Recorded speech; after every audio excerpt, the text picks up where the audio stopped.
अब खबरों की लेंगे खबर, जो आम आदमी पर करती हैं सीधा असर। खबरें जो हर रोज देखते हैं, कितनी होती हैं सच, कितना होता है मसाला। ऐसी न्यूज की सटीक रिपोर्ट करेगी अंधेरे में उजाला। खबरों की खबर का सच जो आप जानना चाहते हैं। स्टूडियो में बैठकर चिल्लाने वाले एंकर से हम भी कुछ सवाल करना चाहते हैं। गुमराह करने वाली खबरों पर लगेगी लगाम, पाखंड बात का होगा पर्दाफाश, भ्रष्टाचार को दिखाएंगे सरेआम।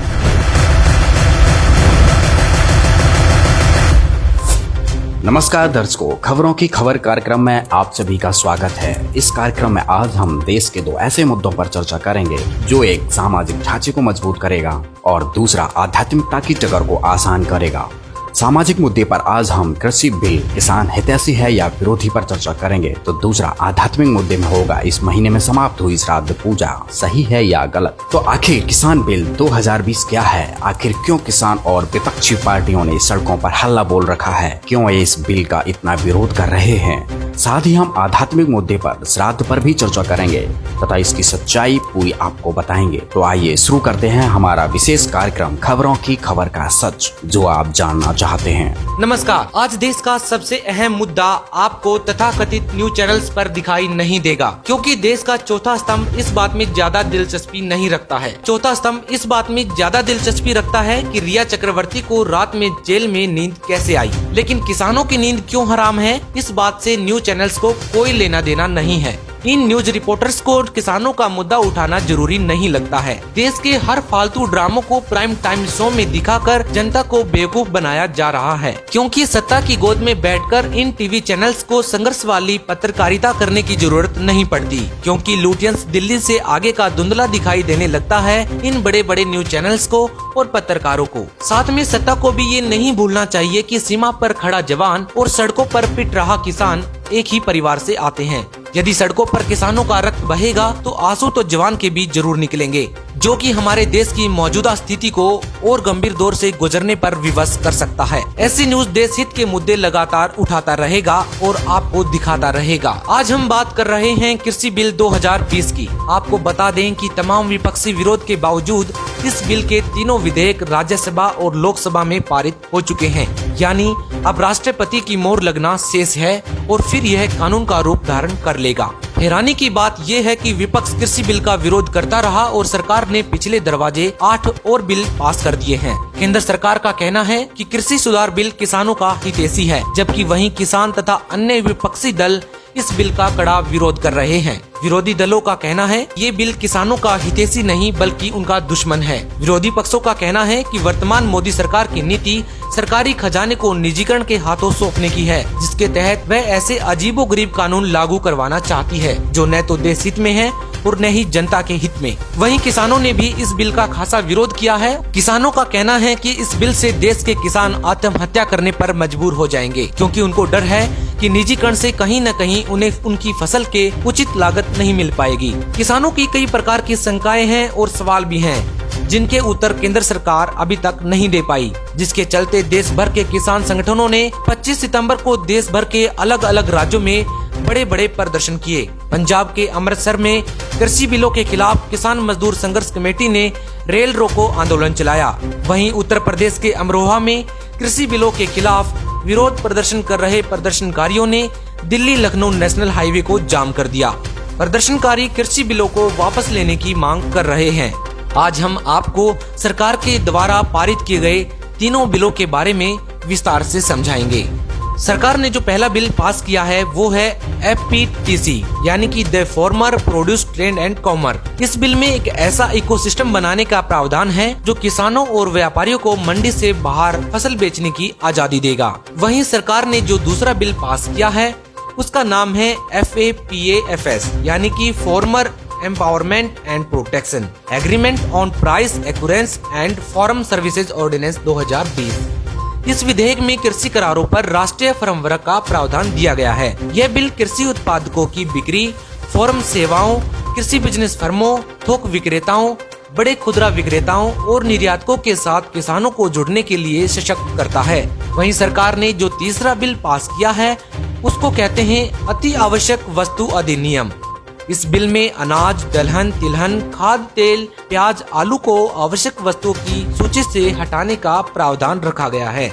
आइए जानते हैं कि इन तीनों बिलों के बारे में पक्ष और विपक्ष की क्या राय है। साथ में किसानों की भी राय आपके सामने रखेंगे।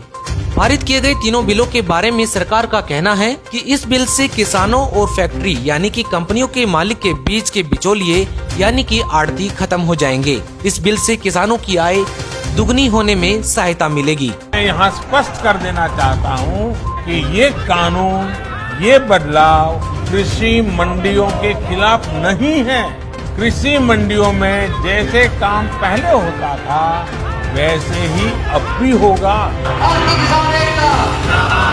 वहीं सरकार का ये भी कहना है कि बिल के प्रावधानों के अनुसार किसान अपनी फसल का सही दाम कंपनियों से ले सकेंगे यानी कि मोल भाव कर सकेंगे।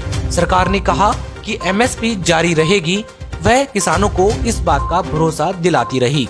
वहीं सरकार ने कहा कि पुराने ढांचे को बदला जाएगा जिसमें किसानों के अधिकार सीमित थे और उनका शोषण हो रहा था। सरकार ने ये भी कहा कि इस बिल से किसानों को उनकी फसल का उचित दाम मिलेगा, लेकिन सरकार से बिल्कुल उलट राय रखते हुए विपक्ष ने अपना अलग ही तर्क दिया है। विपक्ष का कहना है और साथ में किसानों का कहना है कि बिल में कहीं भी एमएसपी का जिक्र नहीं है।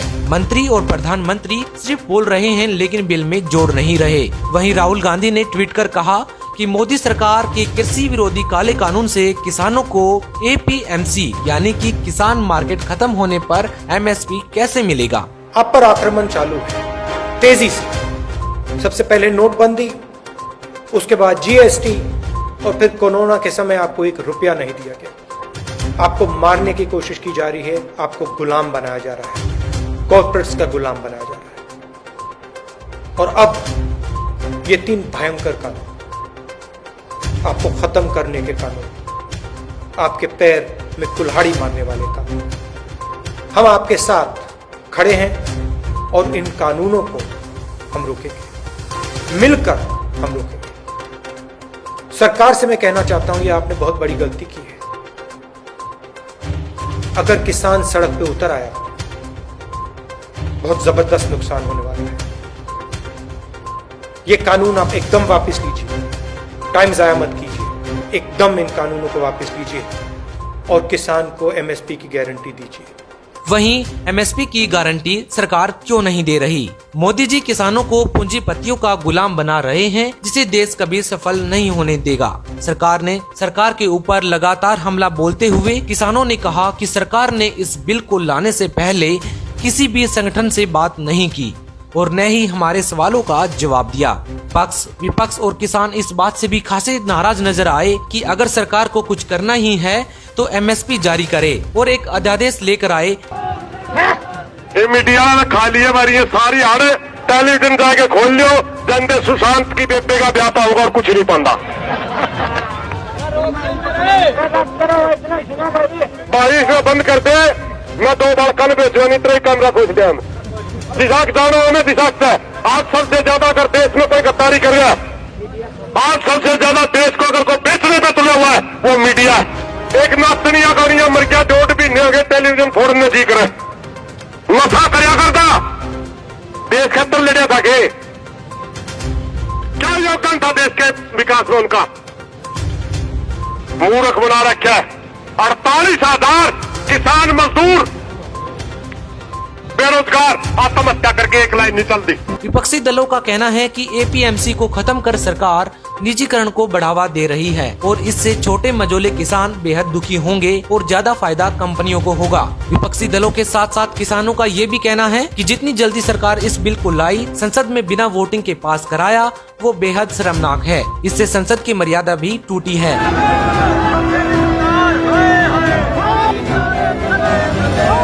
किसानों ने एक बड़ा आरोप लगाते हुए कहा कि सरकार ने ये बिल केवल अपने फायदे के लिए पारित किया है। इससे किसान वर्ग खुश नहीं है। पक्ष और विपक्ष और किसान के तर्कों को मद्देनजर रखते हुए ऐसे न्यूज की इस पड़ताल को भी जरूर देखिए।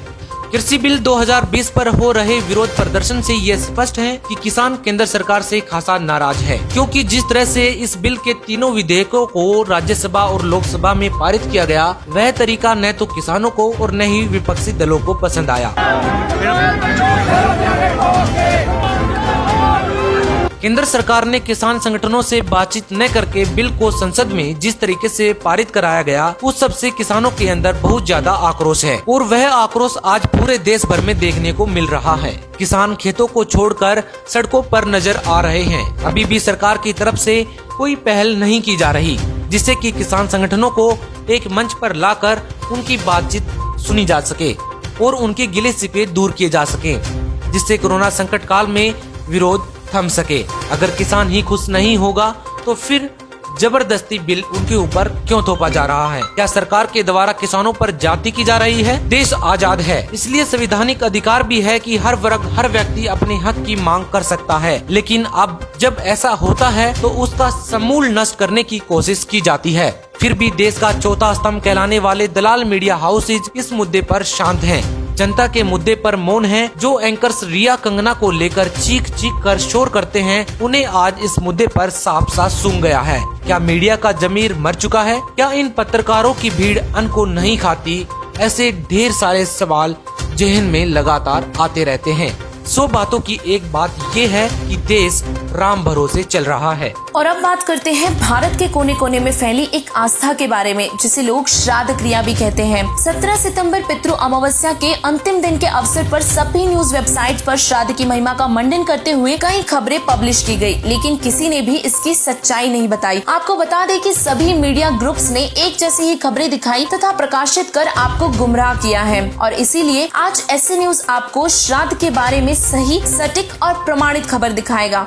ऐसे न्यूज की टीम ने श्राद्ध क्रिया के बारे में गहराई से रिसर्च की कि आखिर श्राद्ध क्या है, यह प्रथा कब, कैसे और कहां से शुरू हुई तथा इसे करने से कोई लाभ भी संभव है या नहीं। और अंत में बारीकी से अध्ययन करने पर हमारे सामने सच्चाई आई कि श्राद्ध क्रिया केवल अंधविश्वास और पाखंडवाद का एक हिस्सा है। श्राद्ध क्रिया को वेद और गीता में अवेद्या यानी कि व्यर्थ कहा गया है, और इस क्रिया से किसी भी प्रकार का कोई लाभ भी नहीं मिलता। वह यह क्रिया शास्त्रों के अनुकूल भी नहीं है। यह क्रिया हजारों वर्षों से चली आ रही है और शायद इसी के चलते ये समाज में समाहित भी है। तो अब सवाल उठेगा कि हजारों वर्षों से चली आ रही इस क्रिया को आप गलत क्यों बता रहे हैं? तो ऐसे न्यूज अपना तर्क रखता है कि जो चीज गलत है वो गलत ही होती है, चाहे हजारों वर्षों से या लाखों वर्षों से प्रचलित क्यों ना हो। जैसे कि हम सभी जानते हैं, हमारे देश में सती प्रथा का प्रचलन था, जो कि गलत था और अंत में उसे बंद किया गया। और इसी तरह यह श्राद्ध पूजा भी गलत है और इसका प्रचलन भी बंद होना चाहिए। ऐसे न्यूज की स्पेशल रिपोर्ट में ये पाया गया है कि श्राद्ध नकली धर्म गुरुओं की रोजी रोटी का एकमात्र साधन बन गया है। नकली धर्म गुरु बताते हैं कि मृत्यु उपरांत देह संस्कार, चौथा, 10वीं, फूल चूगना, गंगा में अस्थि विसर्जन करना, 13वीं, 16वीं और पिंड भरवाना, इन सभी क्रियाओं को करने से जीव का मोक्ष हो जाता है।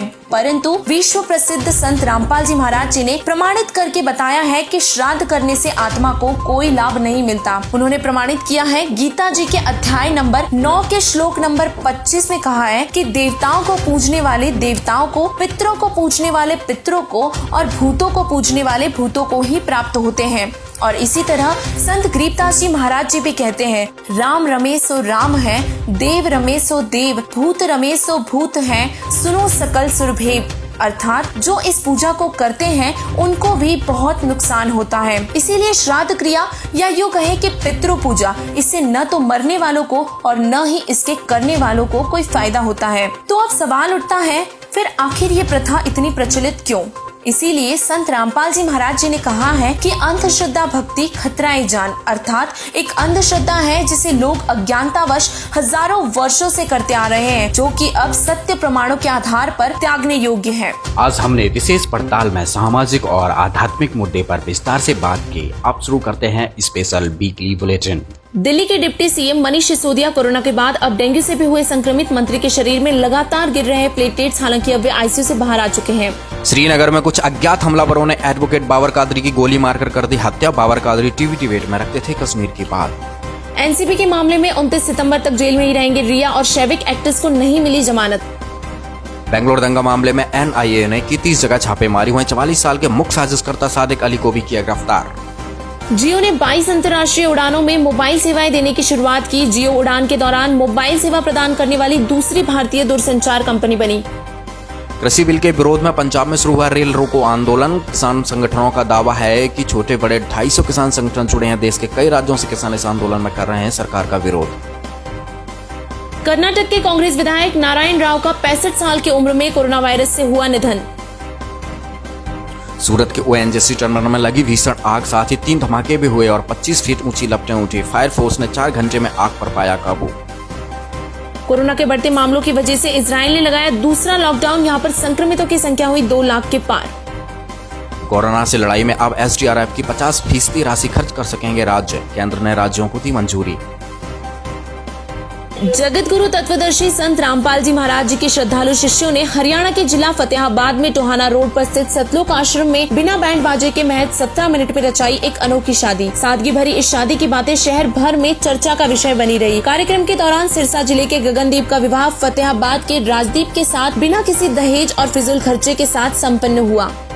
संत रामपाल जी महाराज जी के सानिध्य में दिल्ली और हरियाणा में स्थित सतलोक आश्रम में विशेष धार्मिक आयोजन प्रारंभ हुए हैं, जिसमें संत गरीबदास जी महाराज जी के सतग्रंथ साहिब की अमृत वाणी का पाठ किया जाता है। इस धार्मिक आयोजन में श्रद्धालु लॉकडाउन के नियमों का पालन करते हुए लाभ उठा रहे हैं। मशहूर टीवी सीरियल रामायण में राम का अभिनय करने वाले अरुण गोविल ने माना कि कबीर जी हैं सर्वश्रेष्ठ। उन्होंने ट्वीट कर कहा कि मुट्ठी भर चाहिए तो सिकंदर हो जाओ, पूरा ब्रह्मांड चाहिए तो कबीर हो जाओ। आज की खबरों की खबर में बस इतना ही। अब अगले रविवार नए मुद्दे के साथ मिलेंगे। आप बने रहिए ऐसे न्यूज के साथ, सच जो आप जानना चाहते हैं। धन्यवाद।